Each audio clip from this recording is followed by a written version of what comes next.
I mean, what are you doing, Dom? What are you doing? It sounds great, my friend. You're playing great, but this is not the intro I had in mind. Let's give it another go, shall we?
Greetings, Nick with Sweetwater here, and in today's video we're going to be taking a quick look at this eye-catching, limited edition Sweetwater exclusive artist signature Kramer Baretta guitar.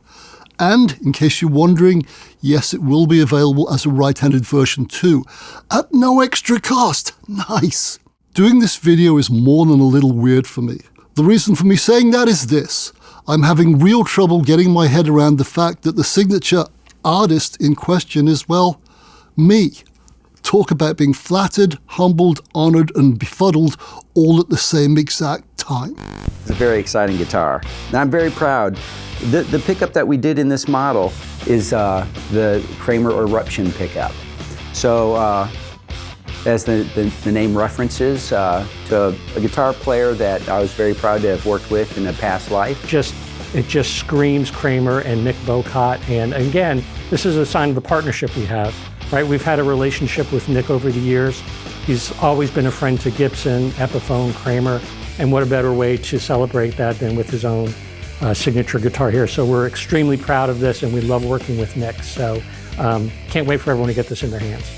And then we also have an amazing Nick Bowcott Kramer Baretta, which is great because Nick is not only a great artist, an amazing artist, but also it's a homecoming for Nick because Nick is an original Kramer artist.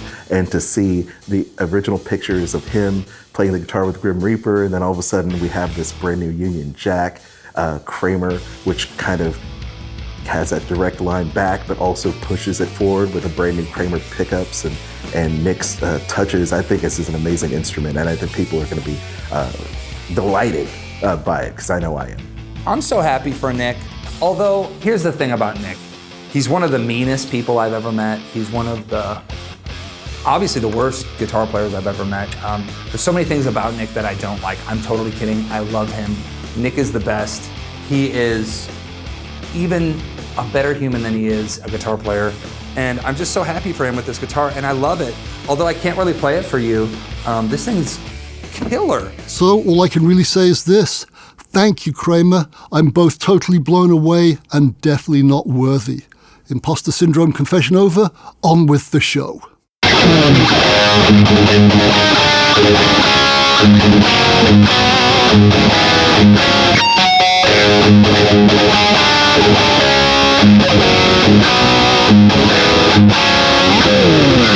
Before we get into the specs of this fine-looking and playing axe, here's a much abridged backstory as to why this axe is what it is and how it came to be. That said, if you already know the story or want to cut straight to the specs though, just jump right to that chapter. As you can see, this guitar is a Kramer Baretta with a really cool distressed Union Jack flag on it. The reason for it having this paint job is pretty simple.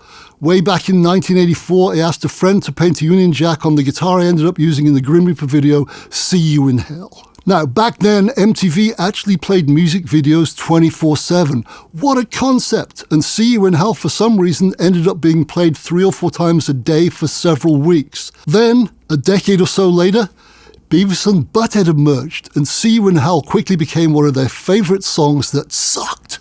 So, once again, the video was shown on MTV a lot, a real lot actually. As a result of all this video exposure, I often get referred to as that lefty Brit that plays a Union Jack guitar.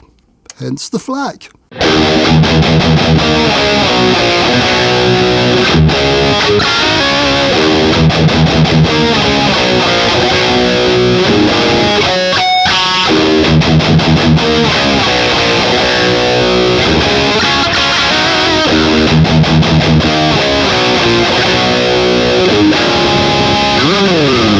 for it being a Baretta? Well, as a result of See You in Hell being a hit on both MTV and American Metal Radio, Kramer signed me up to their artist roster in 1985.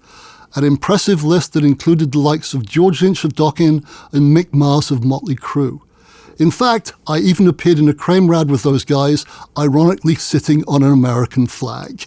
Anyways, I quickly discovered that Kramer's no-nonsense, keep-it-simple Baretta model ticked all the boxes for me. It was an articulate, aggressive-sounding super strat with a fast neck, a Floyd Rose, one pickup, and just one volume control. And if that wasn't enough, it also sported an Explorer-style banana headstock as well. Perfect. Consequently, a lefty Baretta with a homemade blood drip paint job became my main studio and live guitar for the entire Fear No Evil album and touring cycle.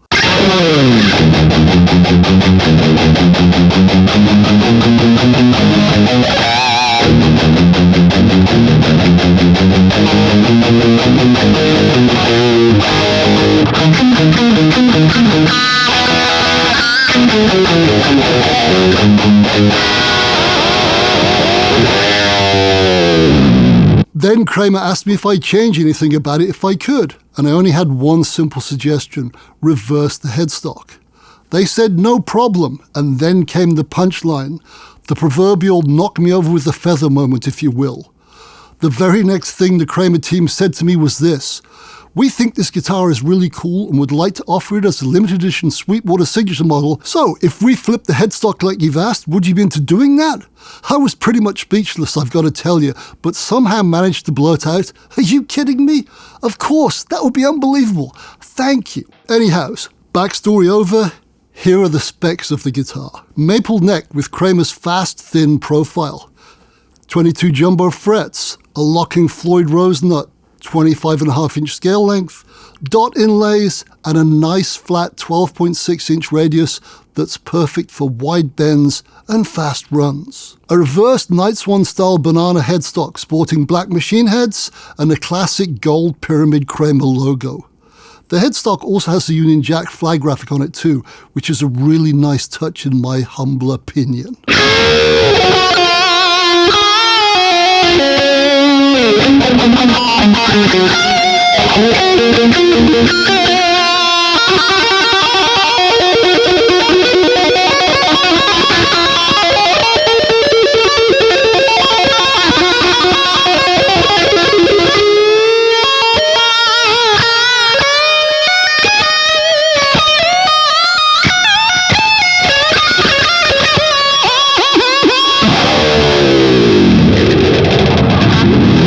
The bodywood is also maple, just like my original mid-80s Baretta. This gives the guitar a nice, fat, crisp tone which cuts through the mix and adds a chunky edge to palm-muted chugging as well. It has thunk, if you will.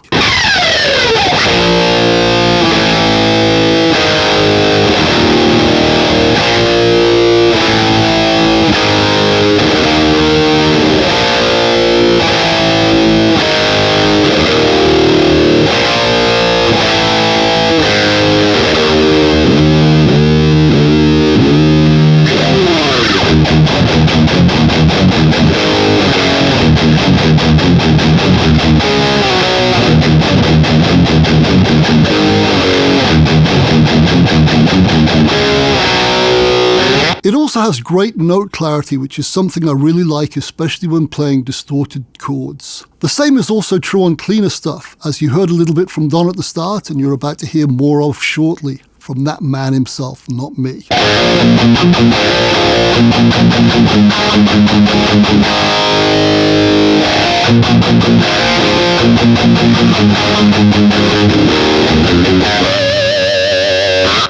The bridge is a locking Floyd Rose 1000 series, and it's black, just like the rest of the guitar's hardware. And talking of all things black, the pickup is a Kramer USA Eruption humbucker, which, as you can see, is angled just like on the mid-80s Barettas. To be exact, the Eruption was designed by the company's pickup guru and all-round nice guy Jim DeCola.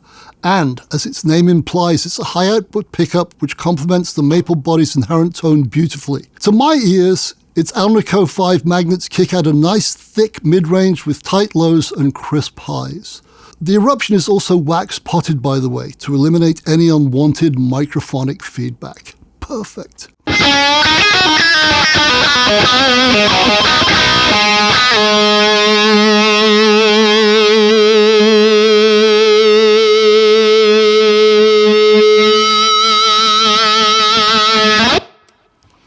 Now that's the only kind of feedback we want, right?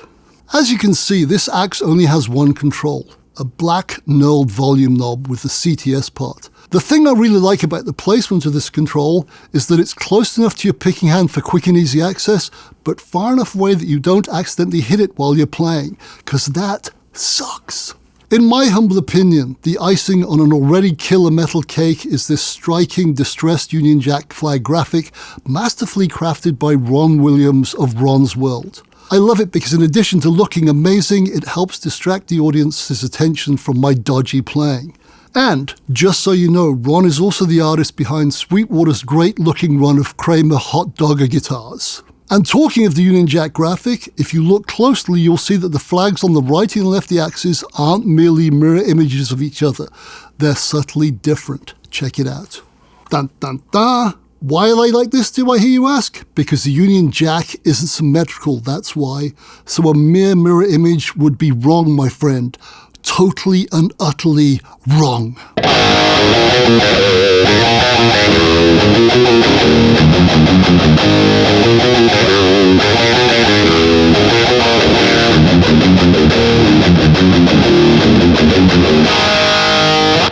To finish our quick features tour off, there are 3 things on the back of the reverse headstock. One is incredibly useful, while the other 2 are somewhat questionable to say the least. The useful thing, of course, is the handy-dandy Allen wrench holder. I'm always misplacing my Floyd wrench, so this little device is a godsend, providing, of course, this idiot remembers to put the wrench back after I use it. The 2 questionable things are my signature and also a little Grim Reaper doodle. This sketch was done by yours truly and is based on the demo tape cover I drew that got us our record deal. Both of my dodgy scrawlings are hidden from view. That said, if you'd like to hide them even further, a black Sharpie should do the trick nicely. But wait, there's one more thing, and this is pretty cool too. Both the lefty and righty versions come with a Kramer hard shell case. Nice. And, as is typical from Sweetwater, your case will be full of candy. Perfect.